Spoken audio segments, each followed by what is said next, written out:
Shipping through the Strait of Hormuz has dropped by more than 90%, a figure confirmed by the UK Royal Navy, which described the situation using the words strangulation and looming, signaling not just a temporary disruption, but a deep structural crisis affecting global energy flows and thousands of stranded seafarers, as well as the broader system that has governed how energy moves from the Gulf to the rest of the world for decades. This is not simply a slowdown in shipping activity. It is the visible manifestation of pressure building inside a system that was constructed over more than 70 years, refined through multiple geopolitical crises, and maintained largely through the naval dominance of the United States, a system that, until very recently, was assumed to be stable, resilient, and ultimately irreplaceable, yet is now facing a level of stress that raises a much more fundamental question, not whether it will recover, but whether it is already being replaced. This shift is not accidental, nor is it purely the result of the current conflict.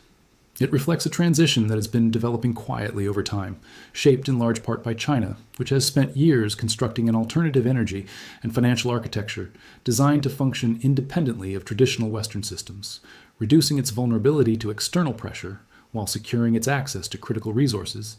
and positioning itself for a future in which global energy flows are no longer controlled by a single dominant framework.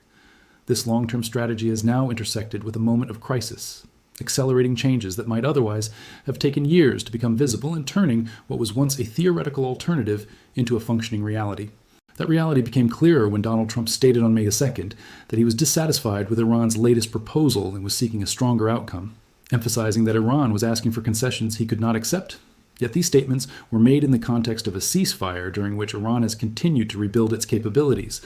and China has continued to move approximately 1.71 million barrels per day of Iranian crude through parallel channels that operate outside the traditional Hormuz system, demonstrating that even under conditions of conflict and restriction, alternative pathways for energy flow are not only possible but already operational, and in some cases increasingly efficient. This highlights a critical reality. The pre-war version of Hormuz, defined by open navigation, universal access, and U.S. oversight, no longer exists in its previous form. The three foundational conditions that sustained that system, Iran choosing not to close the strait, China lacking a viable alternative, and the United States being able to enforce openness at an acceptable cost, have all been broken, not hypothetically, but in practice during this conflict.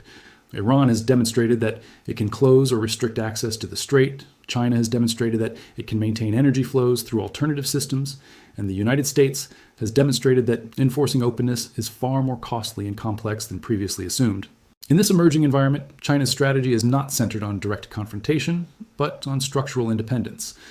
Through the development of what is often referred to as a dark fleet, the expansion of WAN-based energy transactions, and the accumulation of large strategic reserves, China has created a system that reduces its reliance on the dollar-dominated global financial architecture and minimizes its exposure to disruptions in traditional shipping routes, effectively building a parallel network that can operate alongside or even independently of the established system. At the same time, Iran has introduced a selective access model for the strait, allowing certain countries, including China, Russia, India, Iraq, and Pakistan, to continue transiting while restricting access for U.S.-linked shipping and its closest allies, a move that signals a shift from a universally open waterway governed by international norms to a managed system controlled by regional power dynamics, where access is determined not by principle but by alignment, and where the rules of navigation are no longer fixed but negotiated. These changes are being reinforced by broader structural adjustments across the global energy system.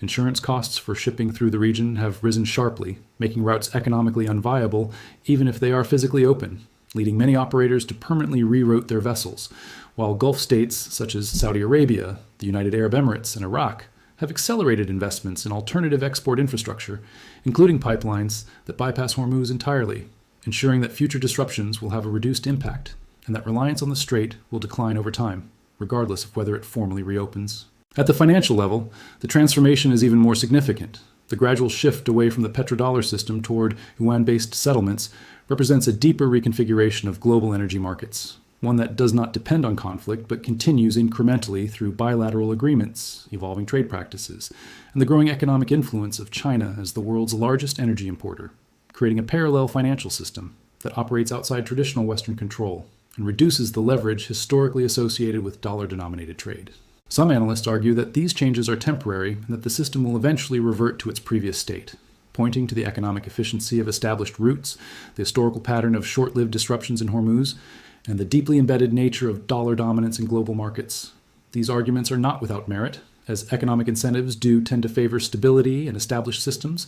and transitions of this scale are rarely immediate or complete. However, what these arguments often overlook is that this crisis has already functioned as a full-scale stress test of the alternative system, one in which the key components, logistics, finance, and governance, have been tested under real-world conditions and have proven capable of sustaining significant volumes of energy flow even in the absence of the traditional framework. Once an alternative system has been demonstrated to work, the original system loses its status as the only viable option, and the strategic calculations of every major actor begin to shift accordingly. This leads to a fundamental change in assumptions. The pre-war belief that Hormuz must always remain open has been replaced by the understanding that it can be closed, restricted, or selectively managed without completely disrupting global energy markets, a realization that introduces a new level of uncertainty into future planning and forces governments, companies, and investors to adapt to a more complex and less predictable environment. As a result, attention is now shifting toward key indicators that will reveal the direction of this transition, including how quickly shipping traffic returns after any agreement, whether new governance frameworks grant Iran a more formal role in managing access to the Strait, and whether the selective access model continues in practice even after hostilities subside. These signals will determine whether the current changes represent a temporary deviation or a lasting transformation. All available evidence increasingly points toward a dual system reality in which the traditional, visible framework of global energy trade continues to operate, while a parallel system centered around China's infrastructure, financial mechanisms, and strategic partnerships functions alongside it, gradually capturing a larger share of the flow and reshaping the underlying dynamics of the market. In this context, China's relative silence is not an absence of position, but a reflection of confidence. It suggests that the system it has built is already functioning as intended, reducing the need for public statements or overt political signaling, and allowing the transition to unfold through practical outcomes rather than declarative policies. Even if the Strait of Hormuz physically reopens and shipping activity resumes, the deeper architecture that governs how energy moves, how transactions are settled, and who controls access will not revert to its pre-war state, because the conditions that supported that state no longer exist in the same form,